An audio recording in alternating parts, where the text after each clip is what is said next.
Hello दोस्तों, कैसे हैं आप सभी लोग। उम्मीद करते हैं कि आप सभी लोग एकदम मस्त होंगे जी, स्वस्थ होंगे और एकदम पढ़ाई लिखाई में अच्छी तरीके से लगे हुए होंगे। ठीक है, तो चलिए, बहुत सारे बच्चे जो है ना कमेंट कर रहे थे कि सर जी जो है ना 18 फरवरी के लिए जो मैथ का जो है ना ऑब्जेक्टिव बता दिए। ठीक है, तो अभी के जो है ना इस वीडियो में हम क्लास 10वीं के जो है ना मैथ का लेकर आ चुके हैं प्रथम पाली द्वितीय पाली दोनों के लिए। या आपका एग्जाम प्रथम पाली में है या द्वितीय पाली में, आप सभी लोगों के लिए ये वीडियो है। ठीक है, इस वीडियो को आप लोग देखकर एग्जाम देने जरूर चाहिएगा, बहुत इंपॉर्टेंट वीडियो होने वाला है। इसमें हम लोग जो है ना मैथ का वायरल ऑब्जेक्टिव क्वेश्चन जो है ना हम बताने वाला है। ठीक है, चलिए वीडियो को शुरू से लेकर अंत तक देखिएगा। चैनल पर नया है तो चैनल को आप सभी लोग से रिक्वेस्ट है सब्सक्राइब करके साथ ही घंटी दबा लीजिएगा। ठीक है, चलिए जी, तो यहाँ पे वीडियो को हम लोग स्टार्ट करते हैं।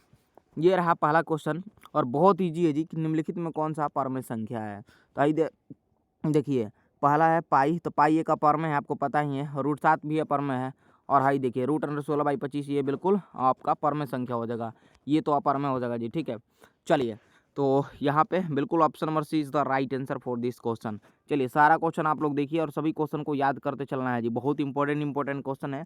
2 नंबर है कि यदि अल्फा तथा बीटा द्विघात बहुपद f(x) इक्वल x² + 2x + 3 का एक मूल हो तो 1/अल्फा प्लस 1/ जो है ना बीटा का मान होगा। तो ये हो जाएगा प्यारा बच्चों -2/3 होगा। अब कैसा होगा ये देखिए, यहाँ पे एक लिखे हैं और अल्फा प्लस 1/बीटा ये मैंने लिख दिया। एक अल्फा का मान दिया है, यहाँ पे क्या हो जाएगा जी, ये 2 + 1/बीटा 3। इसको कैलकुलेशन कर देते हैं हम लोग, 1/2 + 1/3 इसको कैलकुलेशन है यदि हम कर देते हैं। देखिए, तौर तरीका सारा चीज़ यहाँ पे हम आपको समझा रहे हैं, बता रहे हैं। ठीक है, तो यहाँ पे कैलकुलेशन इसका 2 3 का एलसीएम यहाँ पे जो है ना नीचे में 3 हो जाएगा। और ये देखिए यहाँ पे एक सेकंड, यहाँ पे आपको हम अच्छी तरीके से समझा देते हैं जी। ठीक है, ताकि कोई किसी को भी कहीं डाउट ना रहे। जैसे कि यहाँ पे 1 है, ठीक है, बटा में 2 है, प्लस है तो प्लस, और 1 है, बटा में ये 3 है। ठीक है, तो ऊपर ऊपर जोड़ेंगे। ठीक है, तो ये 2 हो जाएगा, तो यहाँ पे मैंने 2 लिख दिया बटा, और नीचे 2 3 का एलसीएम 3 हो जाएगा, और ये माइनस, तो माइनस यहाँ पे हो जाएगा। तो माइनस का 2/3 देखिए ऑप्शन में दिया गया है, ये ऑप्शन नंबर बी में है। ठीक है, ऑप्शन नंबर बी बिल्कुल सही जवाब हो जाएगा। ठीक है, पूरा अच्छी तरीके से समझा कर बताएंगे। सब लोग वीडियो को ज़्यादा से ज़्यादा शेयर कीजिएगा अपने दोस्त साथी में, ताकि सब लोग जो है ना इस वीडियो को देखकर जो है ना मैथ अपना मजबूत कर ले। 18 फरवरी के दिन आप पेपर देने जा, जो भी आपके दोस्त जा रहे हैं उनके पास जरूर शेयर कीजिएगा जी। ठीक है, चलिए, 3 नंबर क्वेश्चन है कि निम्नलिखित में कौन अपरमेय संख्या नहीं है। तो यहाँ पे सिंपल सा आपको दिख रहा है कि ये अपरमेय संख्या डी वाला नहीं है, बाकी ये क्या है जी, अपरमेय संख्या है। ठीक है, ये तो अपरमेय √7 हो ये जाएगा, ये भी अपरमेय है, ये भी है। और √75/√48 ये आपका क्या है जी, अपरमेय संख्या नहीं है। ठीक है, अगला क्वेश्चन देखिए 4 नंबर, निम्नलिखित में कौन बहुपद नहीं है। बहुपद कौन नहीं है, तो प्यारे बच्चों यहाँ पे बहुपद कौन नहीं है, तो यहाँ पे खुद दिख रहे हैं। देखिए, ये भी बहुपद है, ये तो स्क्वायर में ये भी बहुपद है, इसमें भी स्क्वायर है, ये भी बहुपद है। लेकिन ये रूट में जो है ना 3√x + 2x + 7 ये बहुपद आपका बिल्कुल नहीं है। ठीक है, ऑप्शन नंबर सी बिल्कुल राइट आंसर हो जाएगा। अगला क्वेश्चन देखेंगे जी, यहाँ पे 5 नंबर, 4 के बाद 5 नंबर कि युगपद समीकरण 2x + 3y बराबर 5, युगपत समीकरण 2x + 3y बराबर 5, 4x + 6y बराबर 9 का निकाय है। इसका निकाय निकाल देना है। आप सभी को पता है जी निकाय किस प्रकार निकालते हैं। ठीक है, माइनस माइनस लगा के इसको जो है ना घटा दिया जाता है। ठीक है, तो बिल्कुल इसका निकाय जो आप निकालिएगा ना, तो इसका असंगत हल होगा। क्या होगा जी, ये असंगत हल होगा। ठीक है, ऑप्शन में जो है ना ये बिल्कुल सही जवाब हो जाएगा। चलिए, अगला क्वेश्चन यहाँ पे आप सब लोग देखेंगे। 6 नंबर क्वेश्चन कह रहा है किसी द्विघात समीकरण के विवेचक का मान 0 से बड़ा होने पर दोनों का मूल होंगे। तो हमेशा याद रखिएगा, कई बार आपके बोर्ड एग्जाम में ये प्रश्न पूछा गया है कि किसी द्विघात समीकरण के विवेचक का मान 0 से बड़ा होने पर दोनों मूल होगा। तो ये हो जाएगा प्यारे बच्चों बिल्कुल जी, क्या होगा, वास्तविक और भिन्न हो जाएगा। याद रखिएगा, 6 का राइट आंसर ये हो जाएगा। अगला 7 नंबर क्वेश्चन है कि समीकरण x + 2y बराबर 9 में यदि x बराबर 5 हो और y का मान जो है ना निकाल देना है। बिल्कुल सिंपल सा है जी। देखिए, जब इतना समीकरण दे दिया है, उसमें x बराबर 5 दिया है, जो ना x दिख रहा है ना, यहाँ पे इसका मान आपका क्या दे दिया है, 5 दे दिया है। और खाली जो है ना y का मान आपको निकाल देना है। ठीक है, चलिए, तो यहाँ पे सिंपली जो है ना इसको आप लोग लिख लेंगे। यहाँ पे जैसे कि x + 2y बराबर 9 इसको लिख लिया, और x का मान क्या दे दिया है, 5। तो x बराबर यहाँ पे मैंने 5 लिख दिया, y बराबर वाट निकालना है। ठीक है, यही ना, तो इसको x की जगह पे यहाँ पे लिखेंगे आप लोग 5 + 2y = 9, ठीक है। और यहाँ पे जो है ना क्या हो जाएगा जी, ये एक सेकंड, 7 नंबर क्वेश्चन है ना जी, ये आपका हो जाएगा जी, एक सेकंड, ये आप लोग इधर 5 और +2 और एक सेकंड, यहाँ पे जो है ना 5 + 2 यही ना था जी, 5 + 2 = y, ये ना है। एक सेकंड यहाँ पे देखते हैं, x + 2, x का मान यहाँ पे 5 दिया है, 2y = 9, यही ना है। तो 5x नहीं रहेगा, 2y = 9, तो ये 7y = 9 और y = 9/7। तो कैलकुलेशन करके यहाँ पे टोटल आपका मान मिलेगा जो वो 2 मिल जाएगा बाबू, 2, ठीक है। इसको कैलकुलेशन एक बार आप लोग कर लीजिएगा, बिल्कुल इसका 2 मान निकल कर आएगा, ठीक है। चलिए अगला क्वेश्चन 8 नंबर देखेंगे। द्विघात समीकरण 3x² - 2x + 1/3 = 0 के विवेचक का जो है ना मान होगा। तो विवेचक का जो मान हो जाएगा ये 0 हो जाएगा, याद रखिएगा। ये क्वेश्चन सेम टू सेम उठा के कई बार एग्जाम में आपको पूछा है, ठीक है, देख लीजिए इस प्रश्न को। अगला क्वेश्चन है जी 9 नंबर।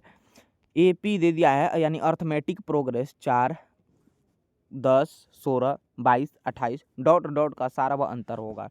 एक नंबर जो है ना प्रश्न, सॉरी, ये एक नंबर मतलब जो है ना हाईलाइट में क्वेश्चन है, ठीक है। एपी से क्वेश्चन आपके एग्जाम में ना पूछे ऐसा हो ही नहीं सकता है जी, ठीक है। देखिए सार्वंतर जब भी पूछ दे तो सूत्र लगाइएगा, A2 सार्वंतर D बराबर होता है A2 - A1। तो A2 पहला A1 है, दूसरा A2 है। तो A2 का मान क्या दिया गया है जी, ये सूत्र D बराबर हो जाएगा A2 - A1, और यहाँ पे A2 का मान 10 - A1 का 4। तो 10 गो में से 4 गो जाएगा तो ये आपका 6 निकल जाएगा। ऑप्शन नंबर बी में देखिए यहाँ पे 6 दिया है, बिल्कुल सही जवाब बी हो जाएगा, ठीक है। चलिए बाबू अगला क्वेश्चन 10 नंबर देखेंगे। प्रश्न कह रहा है त्रिभुज ABC में AB एवं AC के मध्य बिंदु D एवं E इस प्रकार है कि DE समांतर BC तथा BC = 8 सेंटीमीटर तथा DE बराबर का मान होगा। देखिए AB एवं AC के मध्य बिंदु D एवं E इस प्रकार है ना कि इतना इतना तथा BC = 8 सेंटीमीटर और DE का मान, त्रिभुज वाला ये क्वेश्चन है, ठीक है। त्रिभुज जो आप लोग का गणित में 6वां चैप्टर नहीं है, ट्रायंगल, उसी का ये ऑब्जेक्टिव क्वेश्चन है जी, ठीक है। तो इसको जो है ना सॉल्यूशन करने पर जो है ना मान आपका निकलता है, क्या निकलता है याद रखिए। यहाँ पे मैं आपको डायरेक्ट बता देता हूँ जी, 4 सेंटीमीटर इसका मान निकलता है। जब BC दे दिया है 8 तो DE का मान जो है ना उसकी आधावा निकलता है, याद रखिएगा, आधावा, ठीक है। नेक्स्ट क्वेश्चन देखिए 11 नंबर कि संख्या क्षेत्रफल सक्षेत्रफल -3, -1/2 - 2 डॉट डॉट का 11वां पद है। अब आपको तरीका बता देते हैं प्यारे बच्चों, तरीका उस पर आप लोग चल लीजिएगा तो आंसर आपको मिल जाएगा।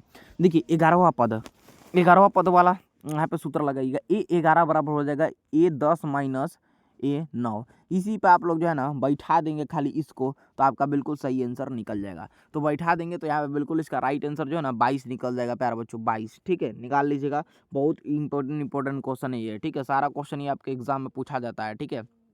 चलिए आप लोग शुरू से लेकर अंत तक वीडियो को जरूर देखिएगा। चैनल पर नए हैं तो आपसे रिक्वेस्ट है चैनल को सब्सक्राइब करके घंटी दबा लीजिए जी, ठीक है।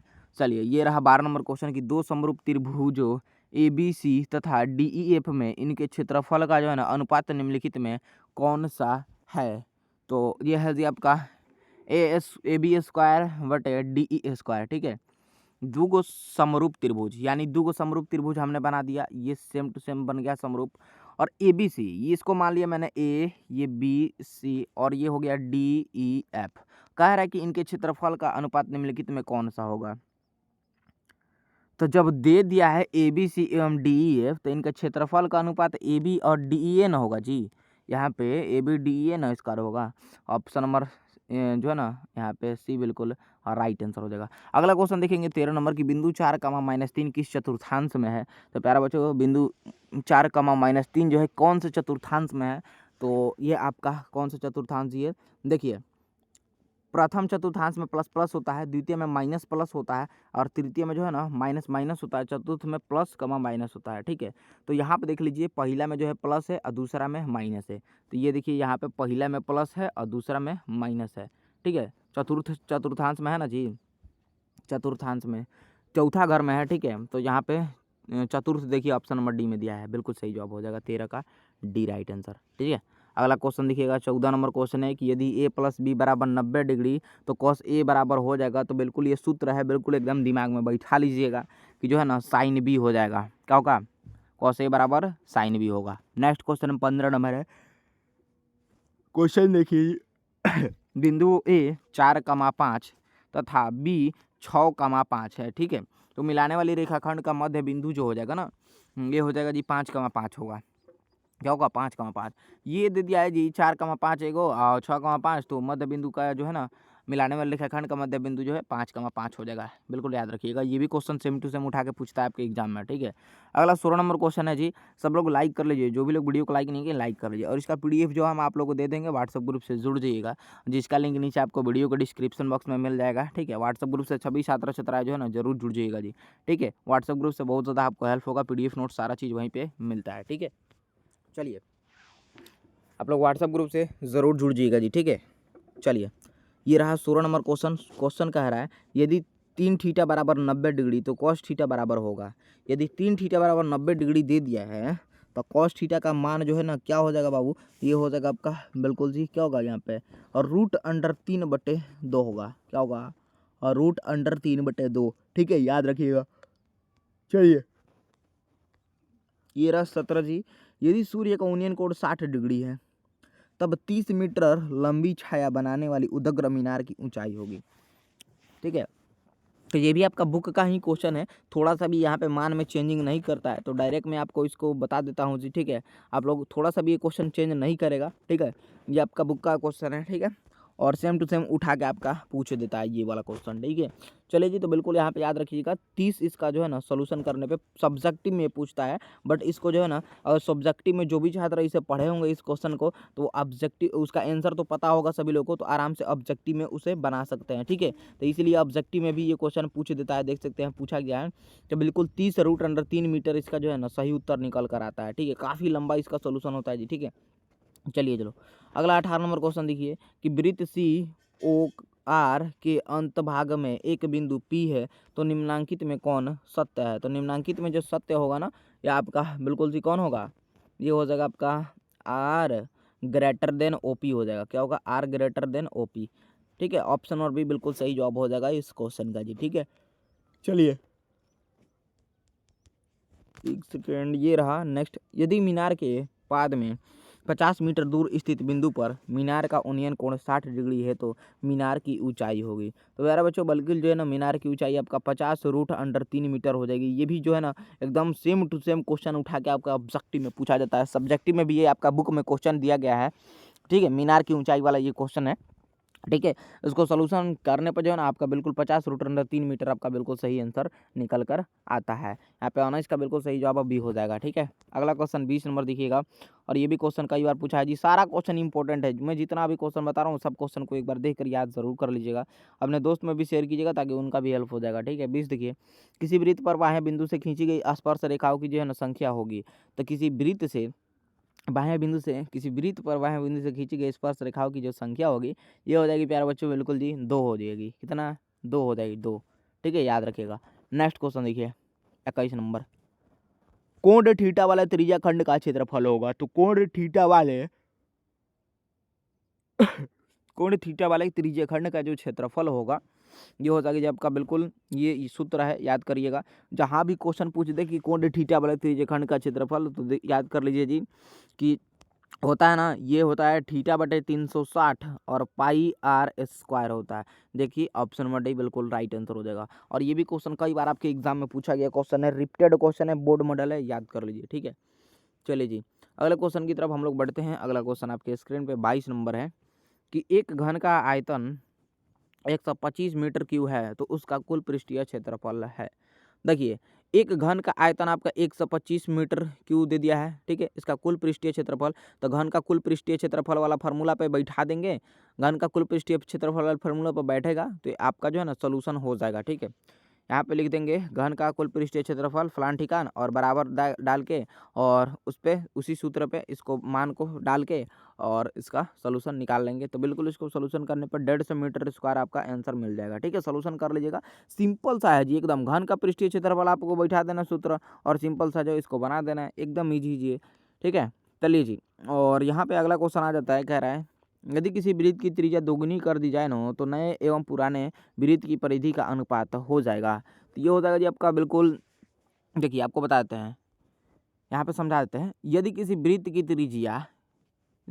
की त्रिज्या दोगुनी कर दी जाए ना, दोगुनी, तो पुराने वृत्त की परिधि का अनुपात जो है ना ये क्या होगा, तो ये क्या हो जाएगा जी, तो 2 अनुपात जो है ना 1 हो जाएगा। 23 का बिल्कुल सही जवाब यहाँ पे क्या होगा जी, बी हो जाएगा, 2 अनुपात 1। एकदम याद रखिएगा क्या होता है, 2 अनुपात 1 हो जाता है, ठीक है, बिल्कुल याद रखेंगे आप लोग। अगला क्वेश्चन देखिए 24 नंबर।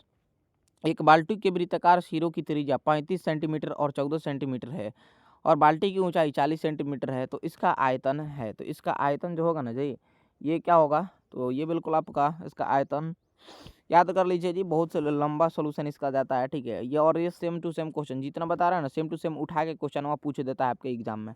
तो 18 फरवरी के दिन बहुत सारा क्वेश्चन यहाँ से छपने वाला है आपके परीक्षा में जी, ठीक है। तो सभी दोस्त साथी को बता दीजिएगा, वीडियो शेयर जरूर कीजिएगा। बिल्कुल इसका सही जवाब 8000 इकाई दहाई सैकड़ा हज़ार 10,000 8080 सेंटीमीटर क्यूब इसका सही जवाब मिल जाता है, ठीक है। नेक्स्ट 25 नंबर है कि यदि ई कोई घटना हो, यदि ई कोई घटना हो तब पी ई प्लस पी हाँ प्लस पी ई ना बराबर जो है ना, इसको पी ई हाँ प्लस पी ई ना पढ़ते हैं हम लोग, ठीक है। इसका मान होगा तो ये 1 हो जाएगा, इसका मान बिल्कुल याद रखिएगा। प्रायिकता यानी प्रायिकता से क्वेश्चन है ये, प्रायिकता जो प्रोबेबिलिटी जो है ना आपका चैप्टर 15 नंबर, उसका ये क्वेश्चन है, ठीक है। इसका बिल्कुल सही जवाब 1 हो जाएगा, ठीक है। चलिए जी, हाँ नेक्स्ट क्वेश्चन देखिए 26 नंबर। निम्नलिखित में कौन सी संख्या जो है ना किसी घटना की प्रायिकता नहीं हो सकती, तो निम्नलिखित में कौन सी संख्या किसी घटना की प्रायिकता नहीं हो सकती, तो ये आपका -15 जो है ना, माइनस में घटना की प्रायिकता जो होता है ना वो माइनस में नहीं होता है, ये बात को हमेशा याद रखिएगा। किसी भी घटना की प्रायिकता माइनस में नहीं होती है, यहाँ पे आपका -15 बिल्कुल सही जवाब हो जाएगा, ठीक है। 27 है, 5 3 7 6 4 2 1 की माध्यिका है, तो इसकी माध्यिका जो है ना, ये प्यारा बच्चों बिल्कुल जी क्या, तो 4 कितना जी 4। यहाँ पे माध्यिका जो है ना आपका इसका 4 मिल जाएगा जी, ठीक है। ये माध्यिका 4 होगा, ठीक है। अगला क्वेश्चन देखेंगे जी, माध्यिका तो बिल्कुल इजी जी। ये देखिए 28 देखिए, एक पासा फेंकने पर 3 पानों की प्रायिकता है। देखिए हम इजी वाला क्वेश्चन को नहीं बताते हैं, जो लग रहा है कि हाँ ये कैसे होगा उसको समझाते हैं। इजी इजी क्वेश्चन तो आप लोग समझिए। अब माध्य माध्यिका बहुलक ये आप लोग को तो नहीं ना बताना पड़ेगा, बताइए 9वीं क्लास से आप लोग पढ़ते पढ़ते अब 10वां में चल गए, एग्जाम देने जा रहे हैं। माध्य माध्यिका बहुलक तो सिंपल सा होता है, बस आपको जो है ना यहाँ पे बता देना होता है, ठीक है। चलिए 28 देखिए, यहाँ पे एक पासा फेंकने पर 3 पान की प्रायिकता है, तो 3 पान की तो 1/6 हो जाएगा। क्या होगा, 3 पान की प्रायिकता पूछा, 1/6 हो जाएगा, ठीक है। चलिए अगला क्वेश्चन 29 देखिए, किसी धनात्मक पूर्णांक ए तथा बी के लिए ए बी का मौसम गुणे ए बी का लौसम निम्नलिखित में किसके बराबर है। पता है ये किसके बराबर है, ये है प्यारे बच्चों बिल्कुल ए गुणे बी के बराबर है। 29 का सही जवाब बिल्कुल सी हो जाएगा। नेक्स्ट क्वेश्चन 30 नंबर है कि यदि अल्फा बीटा द्विघात बहुपद F X is equal to X square minus 5x plus 7 के मूल हो तो 1/अल्फा प्लस 1/बीटा का मान होगा। तो यहाँ पे बिल्कुल आपका दे ये दिया है जी, बस उसको 1/अल्फा को जो है ना बैठा देना है मान, 1/बीटा का मान बैठा देना है। बिल्कुल आपका सही उत्तर यहाँ पे निकल कर आ जाएगा प्यारे बच्चों, क्या होगा 5/7 आपका निकल जाएगा। ये मूल हो तो इतना मूल दे दिया है, तो अल्फा बीटा का मान उस पर बैठा देना है इस मूल को, बिल्कुल 5/7 इसका आंसर मिल जाएगा जी, ठीक है। चलिए कहिए तो मैं बैठा कर दिखा देता हूँ। चलिए बाबू, यहाँ पे कई बच्चे कहेंगे कि सर जी बता नहीं रहे, आप डायरेक्ट आंसर बता रहे हैं। देखिए x square minus 5x plus 7 दिया गया है कि नहीं। अब यहाँ पे देखिए ये एक्स स्क्वायर माइनस और यहाँ पे अल्फा प्लस बीटा, यहाँ पे मैं लिख देता हूँ 1/अल्फा और 1/बीटा, यहाँ पे मैंने लिख दिया। अल्फा का मान ये -5 हो जाएगा, तो यहाँ पे मैंने जो है ना -5 सॉरी 1 सेकंड जी, यहाँ पे लिखता हूँ। ये पहले इसको ध्यान से देखिए, 1 है तो 1, अल्फा का मान यहाँ पे देखिए -5 है, -5 मैंने लिख दिया, प्लस 1/बीटा का मान 7 दे दिया है, 7 लिख दिया मैंने, ठीक है। तो अब इसका जो है ना क्या करेंगे हम लोग जी, यहाँ पे ये 1 सेकंड जी, इसका 7 जो है एलसीएम मिल जाएगा, ठीक है। एलसीएम 7 मिल जाएगा, इसको कैलकुलेशन कर देंगे तो बिल्कुल आपका आंसर 5/7 आपका निकल जाएगा। मूल हो तो अल्फा बीटा का मान 5/7 निकल जाएगा। तो चलिए यहाँ पे 30 ही ऑब्जेक्टिव क्वेश्चन को हम रहने देते हैं। ये प्रथम पाली एंड द्वितीय पाली दोनों के लिए गणित का जो है ना यानी मैथ का most important viral objective question था। इसे उम्मीद है आप लोग अच्छी तरीके से समझे होंगे, सारा क्वेश्चन याद हो गया होगा। और पार्ट 2 वीडियो हम आप लोग को और भी मैथ का ऑब्जेक्टिव बताएंगे, जिसमें बहुत सारा और क्वेश्चन बताएंगे, ठीक है। तो आप सब लोग वीडियो को ज़्यादा से ज़्यादा शेयर कर दीजिएगा अपने दोस्त साथी में, ताकि देखकर मैथ को कुछ मजबूत कर लेंगे अपना, ठीक है। चलिए, और चैनल को सब लोग से रिक्वेस्ट है सब्सक्राइब कर लीजिएगा। और आप लोग को मैथ का ऑब्जेक्टिव सब्जेक्टिव का पीडीएफ चाहिए तो व्हाट्सअप ग्रुप से जुड़िए, वीडियो के डिस्क्रिप्शन में लिंक दिया गया है, ठीक है। चलिए, सब लोग जरूर ज्वाइन कर लीजिएगा जी, ठीक है। तो चलिए मिलते हैं नेक्स्ट वीडियो में, तब तक के लिए जय हिंद जी, जय भारत।